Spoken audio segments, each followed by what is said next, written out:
There was this bloke named Thomas Wright, proper decent sort, worked at a little bookshop in Manchester, lived alone in a flat that smelled like old coffee and newer regrets, and he hadn't been on a date in what felt like forever, until his mate convinced him to try one of those blind date apps, you know, the ones where you swipe and hope for the best, and somehow, miraculously, he matched with someone named Claire, who seemed lovely through text messages sent late at night when the city was quiet and the loneliness crept in like fog. They arranged to meet at 7 o'clock on a Friday evening at this cozy Italian restaurant near Piccadilly, the kind with candles on every table and wine bottles lining the walls. And Thomas showed up 15 minutes early because that's just the sort of person he was, wearing his best jumper, the navy one without any holes, checking his reflection in the restaurant window, wondering if he looked all right, wondering if maybe, just maybe, this could be the start of something good. 7 o'clock came and went, then 7:30 by 8 o'clock. Thomas knew he wasn't just running late, he was stood up, properly ghosted, sitting there with a glass of water that had gone warm and a waiter who kept giving him sympathetic looks that made everything so much worse, and you could see it in his eyes, that mixture of embarrassment and hurt, the kind that makes you want to disappear into the floor. But Hayes English. So he just sat there politely pretending to check his phone, like he was waiting for an important message, when really, he was just trying not to cry in public. He finally paid for the water, left a generous tip, because even heartbreak doesn't excuse bad manners, and stepped out into the freezing February night, where the wind cut through his jumper like it had a personal vendetta, and the streets were mostly empty, except for the usual Friday night crowd stumbling between pubs and clubs. And that's when he saw her just outside the restaurant near the corner, where the streetlight flickered on and off stood a young woman, probably mid-20s, with a little girl clinging to her leg. And here's the thing that got Thomas straight away.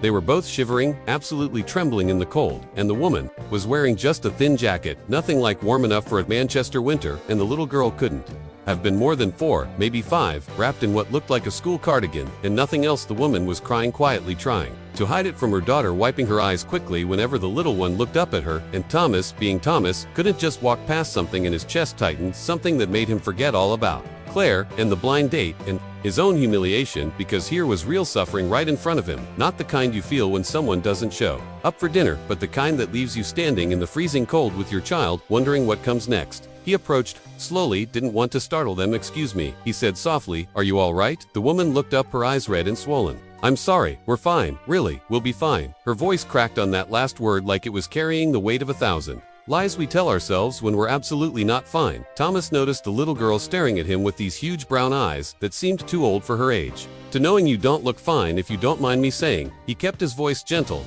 "Is there something I can do? Can I call someone for you?" The woman shook her head, started crying harder. "We just got evicted," she whispered, like admitting it out loud. "Made it more real. My landlord changed the locks today while I was at work. Said I was 2 months behind, which I was, but I was trying. I had a payment plan sorted, but he didn't care. And now we can't get back, and all our things are in there. And I don't have anywhere to go. I called the council, but they said there's a waiting list for emergency housing, and my mom lives in Scotland, and I don't have money for train tickets, and I just don't know what to do." Thomas felt something shift inside him. You know that feeling when you realize your problems aren't really problems at all. When suddenly your stood-up blind date seems ridiculous and small compared to a mother and child with nowhere to sleep on the coldest night of the year.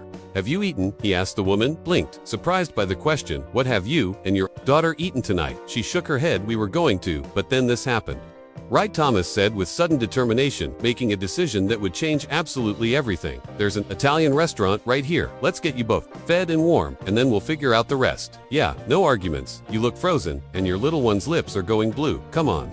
The woman started to protest, but Thomas was already holding the restaurant door open, and the warmth that spilled out onto the street was too tempting to refuse. And besides, the little girl was already tugging her mom toward the heat, toward safety, toward this strange man who appeared out of nowhere like something from a story. They sat at the same table where Thomas had waited for Claire just 20 minutes earlier, but now it was filled with this young mum named Sarah and her daughter Lily. And Thomas ordered them both hot chocolate first, then soup, then pasta with extra bread. And he watched Lily's face light up when the food arrived, watched Sarah try not to cry again, this time from gratitude instead of despair. Between bites, Sarah told him everything: how she worked 2 jobs as a cleaner, one in the mornings at an office building, one in the evenings at a hotel, how Lily's dad had left when she was pregnant, how she was trying so hard to keep things together, but the cost of living was crushing her, how she never asked for help because she was raised to stand on her own 2 feet, but standing alone in the cold with your child makes you realize pride is a luxury you can't afford.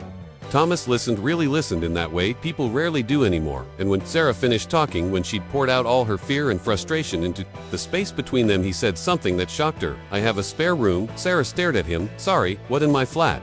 "I have a spare room. It's not much, just a single bed and a wardrobe, but it's warm and it's clean, and you could stay there tonight. Both of you, while we figure something proper out." Sarah shook her head immediately. "No, I couldn't possibly. I don't even know you." "I know," Thomas said, "and normally I wouldn't offer. I'm not daft. I know how this sounds," but he glanced at Lily, who had fallen asleep in her chair, exhausted from crying and fear. "But I can't let you sleep rough tonight. I just can't. So here's what I'm thinking. You take my room.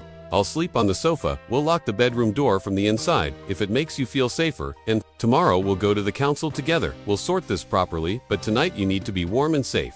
There was something in his voice, something so genuine, so completely without ulterior motive, that Sarah found herself trusting this stranger who'd just been stood up on a blind date and turned his disappointment into someone else's salvation.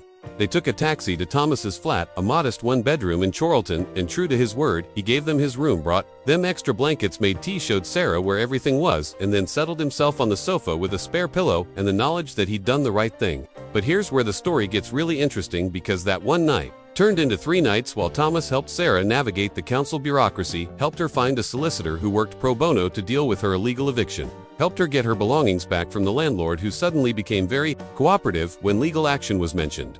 And those 3 nights turned into 2 weeks, while Sarah saved for a deposit on a new place, and Thomas discovered he quite liked having people in his flat, liked hearing Lily's laugh in the mornings, liked sharing breakfast with Sarah, who turned out to be funny and kind and incredibly resilient. And somewhere in those 2 weeks, something shifted, something neither of them expected.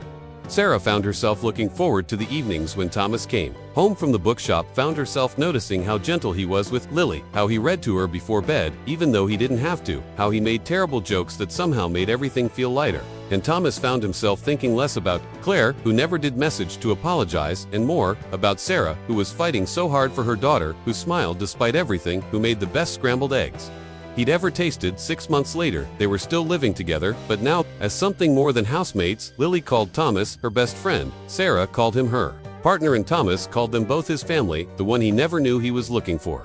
A year after that, they moved into a bigger place together, a proper home with a garden where Lily could play, and Thomas proposed, not with a fancy ring or a grand gesture, but with a quiet promise over morning tea.